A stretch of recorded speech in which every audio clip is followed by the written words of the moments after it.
자, 다음 이슈로 넘어가 보도록 하겠습니다. 롯데 구단과 허문회 감독 사이에 뭔가가 있었다. 호흡이 잘 맞지 않는다. 이런 이야기들이 좀 나오고 있습니다. 지성준 선수 기용을 두고 더욱더 이런 이야기가 불거지고 있는 것 같은데요. 지성준 선수를 1군에 올려야 한다. 찬반 들어주시기 바랍니다. 하나, 둘, 셋. 찬성, 찬성. 우와, 처음으로 올 찬성이 나왔어요. 특정 구단의 전술에 대해서 또는 선수 기용에 대해서 저희가 뭐 왈가왈부하자는 뜻으로 한 건 아니고요. 저는 이렇게 봅니다. 그 예전에 장원삼 선수 사례가 있었어요. 장원삼 선수를 2군에서 1군으로 올렸습니다. 구단의 추천에 의해서. 장원삼 선수가 당시에 무너졌어요. 경기 초반에 두산전이었거든요. 그러고 나서 허문회 감독이 좀 인터뷰를 약간 좀 세게 했어요. 뭐라고 2군에서 했나요? 준비가 안 된 선수를 올린 게 아니냐는 식으로 이야기를 해서 사실은 1군과 2군, 구단과 감독과 프런트 간에 약간 좀 뭔가가 좀 잡음이 있는 듯한 그런 인터뷰를 하신 적이 있어요. 감독을 매니저로 하고 이제 단장을 이제 제너럴 매니저라고 그러잖아요. 그 두 분 사이에 뭔가 불협화음이 있지 않을까라는 이제 야구계 이제 시선들이 확산되고 있습니다. 있는 분위기인 것 같아요. 지성준 선수는 이제 허문회 감독이 안 쓰는 이유는 이제 수비가 좀 약하다. 뭐 이제는 이제 좀 있으면 콜업을 해야 되지 않을까요? 왜냐하면 날씨가 더워지고 예. 포수들이 이제 체력적으로 많이 힘들어하는 이제 시기가 다가오는데 제 생각에는 아마도 조만간 콜업을 할 거라고 생각을 합니다. 단장과 감독 사이가 나쁠 수도 있다고 봅니다. 좋을 그럼요. 수도 있고 나쁠 때도 있고 견제와 균형의 관계, 그런 건전한 관계라고 저는 봐요. 그래서 꼭 불협화음이라고 하기보다는 힘의 균형, 견제 원리에 의해서 이루어지는 게 아닌가 그런 생각이. 항상 단장과 감독 그렇죠. 간에 네. 그런 묘한 기류가 있더라고요. 묘한 줄다리기가 있죠. 맞아요. 네. 왜 그런 거예요? 공과 가를 평가받을 때 이게 단장 몫이냐 아니면 감독 공이냐 관냐 이런 거의 문제도 있고 우리나라에서는 또 이게 단장이 할 역할인가 감독이 할 역할인가가 아직 확실하게 구분이 안 된 예를 들어서 예전에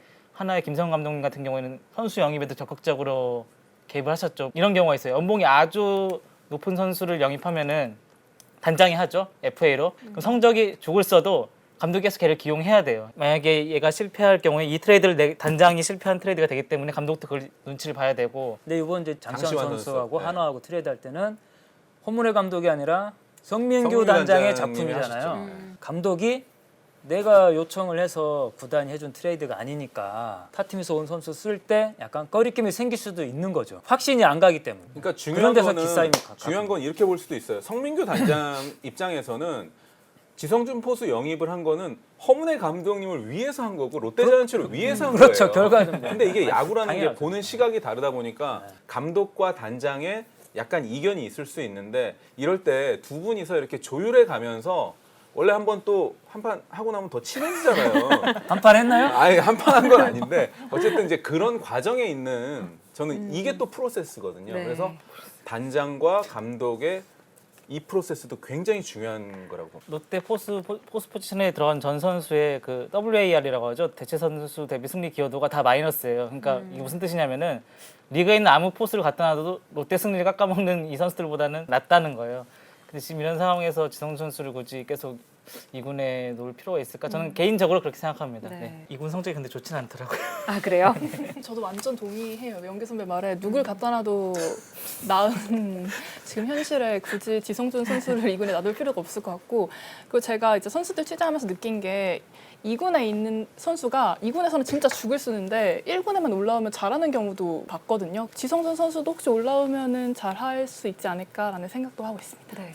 머지않아서도 1군 콜업 될 것 같아요. 그렇죠? 네. 자, 마지막 질문입니다. 요즘에 깡진성이라고 불리더라고요. 핫하죠. 아버지 강광의 심판이 KBO에서 이제 아들 경기에 주심으로 나갈 수 없다라고 이야기를 했는데 일명 아들존을 없애기 위한 KBO의 시도는 잘한 일이다. 잘했으면 찬성, 못했으면 아니다. 반대. 하나, 둘, 셋.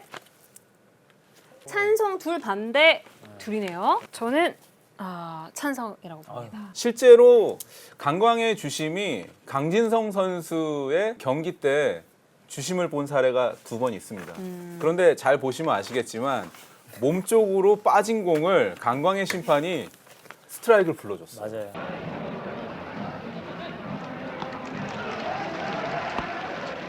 단순히 자신의 아들이 경기에 나섰다는 이유로 주심을 배제한 것은 아들 경기에 대해서 굉장히 날카롭게 포청천 역할을 할 수 있는 거를 막은 역차별 사례라고 봅니다. 그래서 강광일 심판은 이 내규에 대해서 어떤 반응을 보이는지 혹시 아시나요? 들어보신 적 있으세요? 전화를 드렸는데 네. 요즘에 취재에 응하고 있지 않습니다. 아, 네, 이게 굉장히 민감한 이슈고요. 시선들 뭐 그런 건 뭐 의식 안 할 수가 없죠. 나도 사람이니까. 그래서 주심도 배제하는 거고. 아, 다 이해하시는 거예요, 그러면? 아, 이해해야죠. 뭐 아들이 잘하는데 이해해야죠. 뭐 솔직히 아들이 더 잘 되는 게 뭐 아빠 마음 아니겠습니까? 진성아 너무 잘하고 있고 정말 다치지 말고 예. 시즌 끝까지 1일 1강 파이팅하자 강진성. 아들존 이전에 숙부존이라고 해서 또 우리 또 문성재 선수. 네. 문승훈 심판위원님이 좀 고생을 하셨는데 조카한테도 조금 불리한 판정이 조금 있었고 저는 꼭 핏줄이라고 해서 후한 판정을 받는다라고 생각하지는 않습니다. 강진성 선수한테 되게 불리한 거잖아요. 어떻게 생각해 보면은 한 타석 한 타석이 소중한데 아빠가 주심이어서 누가 봐도 볼인데 스트라이크를 줘버리면은 강진성 선수 입장에서는 억울할 수 있다고 생각이 들거든요. 그래서 저는 그런 점을 없애기 위해서라도 주심은 보지 않는 게 더 좋을 것 같다고 생각을 했어요. 만에 하나의 상황에 대비해서 그렇죠. 괜한 오해를 그냥 불식시키고 싶어요. 그렇게 공정하게 하더라도 또 실수를 할 수도 있잖아요. 근데 그랬을 때 그 실수에 대비해서 보다 훨씬 더 혹독한 비난을 받거나 아들존이다 이런 오해를 받는 것이 네. 기회조차 만들고 싶지 않다는 생각에 그냥 그 벌써 경기 뭐 주심으로서는 악플 달리는 소리가 막 들리네요. 강진성 선수가 지금 워낙에 잘하고 있어가지고 나온 이슈인 것 같아요. 구심을 본다는 거는 오해를 받을 수 있기 때문에 오해 없는 거를 KBO가 아마 구상한 것 같아요. 스프라이크 뭐 그런 말도 있었는데 스프라이크 사실 그게 공 100개 중에 한두 개만 놓고 보면 어느 심판이나 잘 준 게 있고 잘 못 준 게 다 있기 마련이에요. 그거는 뭐 사실은 그렇게 판단하기 힘들고 그렇게 치면은 아까 말했듯이 숙부도 계시고 또 대부분의 사돈의 팔촌도 있을 예, 수도 대부분의 있잖아요. 심판들이 또 선수 출신이다 보니까 출신 고교 있고 출신 대학 있고 또 처음에 신인 때 지망 받았던 구단 있고 선후배들이 다 있어요. 그런 거 치면은 그렇죠. 어느 심판도 어떤 이해관계에서 자유로운 심판은 거의 없는 거예요. 지금 현재 상황에서 LG 출신 심판이 있다 프로 출신에 그러면 LG의 경기는 기용하면 안 되고 이렇게 다 짤 수는 없잖아요. 물론 친인척 관계라는 게 좀 더 그거보다 가까운 관계라서 좀 이슈가 되긴 하는데 LG 선수들이랑 친하다고 LG한테 잘 주는 건 아닐 거라고 믿고 있잖아요. 심판들에 대해서. KB도 당연히 그렇게 믿고 심판한테 맡긴 거. 그러면 당연히 이런 가족 관계에서도 어느 정도 신뢰를 갖고 맡겨야 되지 않을까. 스스로 좀 인정하는 꼴 아닌가 이렇게 되면은.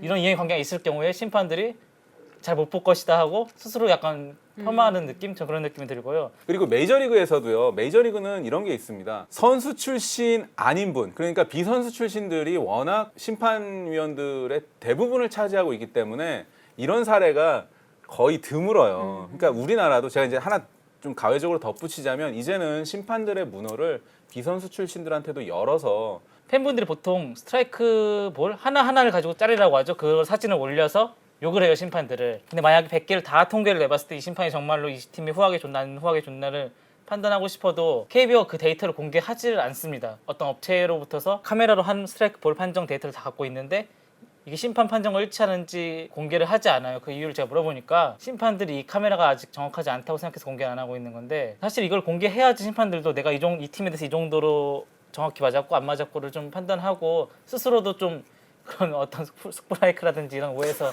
벗어날 수 있지 않을까. 좀 심판분들도 먼저 이런 데이터를 공개하는데 찬성을 좀 해주셨으면 좋겠어요. 그래야지 이런 말이 좀 안 나오지. 저는. 예. 최희 아나운서님은 어떻게 아빠 찬스 써보신 적 있으십니까? 아빠 찬스요? 아빠 찬스는 써본 적 없는데 아니 강진성 선수 아빠 찬스를 썼다고는 하죠. 쓴 건 아니죠.